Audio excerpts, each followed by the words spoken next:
Hey say he dropped a disc and never made it past the porch. No breaking news alerts, no drawn-out final act, just 4 shots, 3 to the face. In an instant, one of New Orleans' most respected street poets was gone before his track could even circulate. But what really went down that night? And why had certain industry players been keeping their distance long before the feud ever surfaced? This wasn't some overnight rap saga. This story runs deep. Back to Magnolia. Early life and background. James Adal Tapp Jr. was born on September 9, 1977, in New Orleans, Louisiana. For anyone from the city, the name Magnolia Projects carries weight. Officially called the C.J. Peet Housing Projects, it sat in the heart of the 3rd Ward, a place built on struggle, where poverty, violence, and survival shaped every generation that grew up inside its walls. For young James, that was home. His people called him Magnolia Slim. And even early on, he was making noise. At just 13, he grabbed a mic at a block party in Magnolia. The crowd wasn't Hollywood, it was the neighborhood, raw and real. But Slim held it down. That wasn't just a first performance. It was a statement.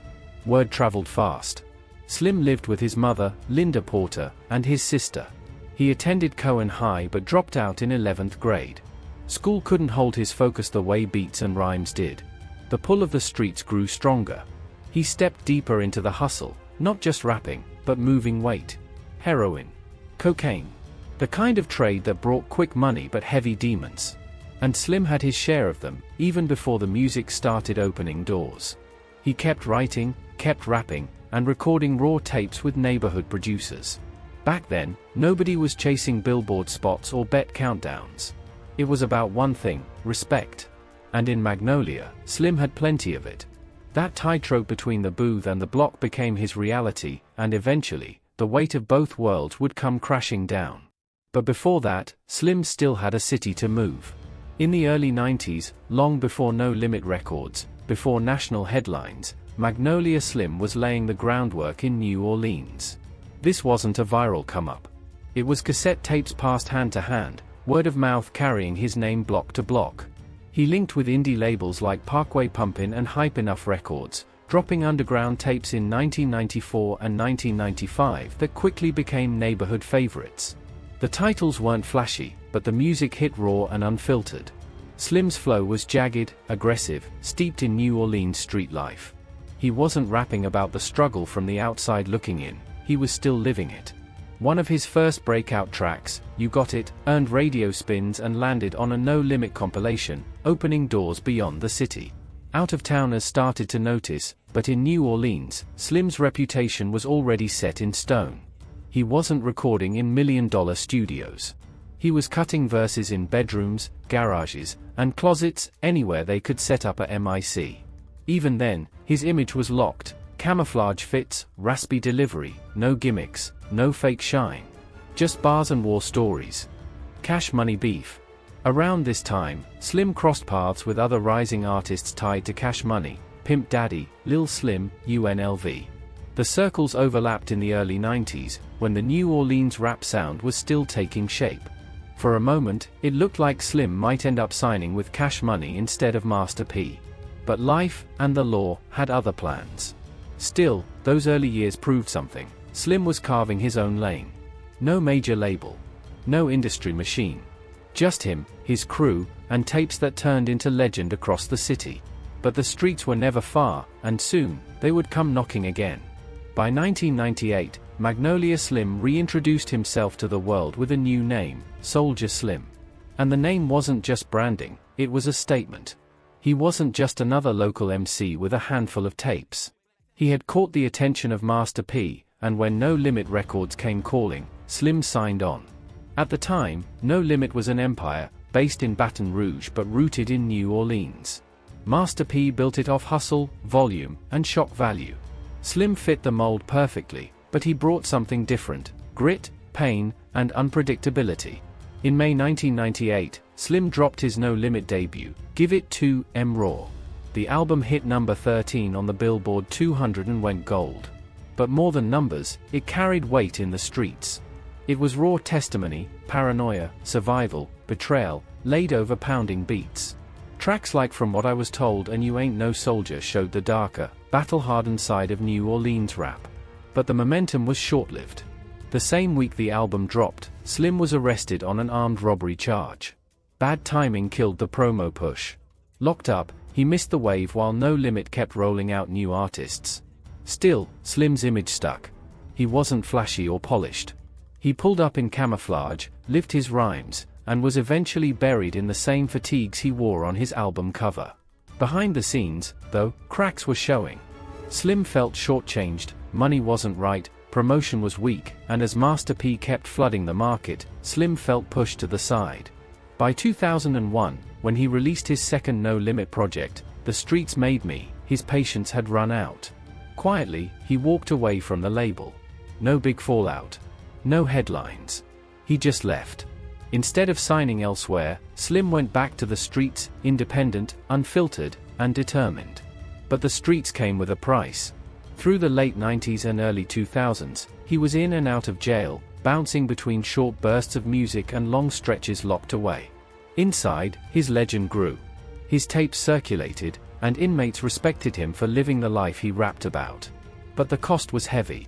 By the time he was released in 2000, the game had changed. Cash Money's Hot Boys, Juvenile, BG, Turk, and Lil Wayne were blowing up. Slim had been around before the deals, but now he was watching from a cell while his peers became stars. Resentment simmered. Once free, he tried to rebuild, but parole violations and new charges kept dragging him back inside. The revolving door made it nearly impossible to gain momentum. Still, every time he touched the streets, Slim worked. He recorded wherever he could, stayed visible at block parties, and kept his name alive. Honest, Paranoia. By 2001, The Streets Made Me dropped. It didn't chart like his debut, but it was raw and honest, paranoia, betrayal, and broken trust poured into the tracks. Slim had seen the machine up close, and he wasn't impressed. To him, the industry was just another hustle, use an artist, then move on. So he cut ties completely. No more labels. No middlemen.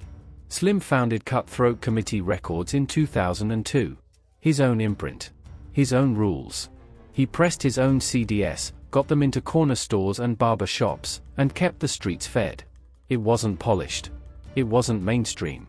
But it was real. And for Slim, that was enough. He wasn't trying to be a pop star. He was speaking directly to the streets. By the early 2000s, Slim's grind had pushed him far enough to catch the eye of KO Records, a label known for giving independent artists a distribution lane. It was a smart move. KO handled the back end while Slim focused on his craft. Out of that partnership came years later, released in 2003. It would be the final full project of his life. The album carried a different weight than his earlier work. Slim had grown, but so had the shadows around him. The paranoia bled through every verse, the urgency louder than ever.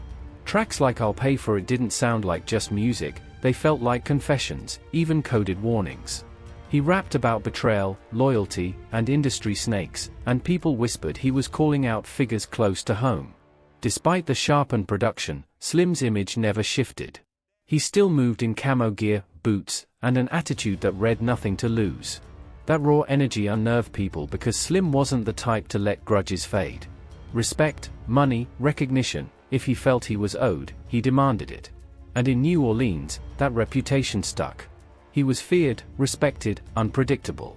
Outside the city, his presence was growing, too. Lil Wayne name-dropped him, DJs kept his records in rotation, and his legend spread. But Slim stayed grounded in the streets. No security detail, no industry filter. He still walked through second lines, pulled up at Club Solo, and moved through neighborhoods like Magnolia and Calliope with no shield between him and the people. That accessibility made him loved, but it also painted a target on his back. Inside New Orleans, Slim wasn't just an artist, he was an institution. Ask around in any ward and his name carried weight. He wasn't polishing himself for TV interviews or softening his lyrics for radio spins. His persona was consistent: fatigues, Timbs, a serious face, and a presence that felt like it was forged in a war zone. Friends said he rarely smiled in public unless family or close friends were around. One thing Slim never did was fake his past. He spoke openly about prison time, addiction, robberies, and hustling. Songs like This Is for the Murderers, Jackers, Kidnappers weren't metaphors, they were blunt reality. That's why his music hit so hard with people who lived the same life. His authenticity drew respect, but it also scared off industry players. There were quiet conversations that Cash Money Records deliberately avoided signing Slim. Not just over contracts, but because he was seen as too volatile. Birdman even admitted years later that Slim had the kind of energy that could flip at any moment. Street stories reinforced that image. Some claimed he once pulled a gun in a studio dispute, others said he handled beef in real life, not just on tracks. Whether fact or legend, it built the aura around him. That respect showed up everywhere. Second-line parades would stop mid-march just to shout him out. Younger rappers mimicked his camo and boot style and tried to carry themselves with his same fearlessness. Even at his funeral, Slim was buried in the same fatigues he wore on the Give It To Raw album cover, a final salute to the image he lived by. But being that raw, that unfiltered, carried consequences. Slim had no label handlers, no PR machine to smooth things over. When he felt slighted, it came out direct in his music. By late 2003, the air around him was heavy. Tension wasn't just in the streets, it was within the rap community. Whispers spread that Slim had something loaded, maybe a diss track, maybe a message aimed at Cash Money. Nobody knew for sure. What they did know was Slim never spoke in half shots. If he had something to say, he said it plain. And that truth, that refusal to filter, made the situation dangerous. This wasn't rap beef in the sense of catchy disses and staged rivalries. Between Slim and Cash Money, the tension was older, personal, and unspoken. And by 2003, it was clear that the weight of it all was reaching a breaking point.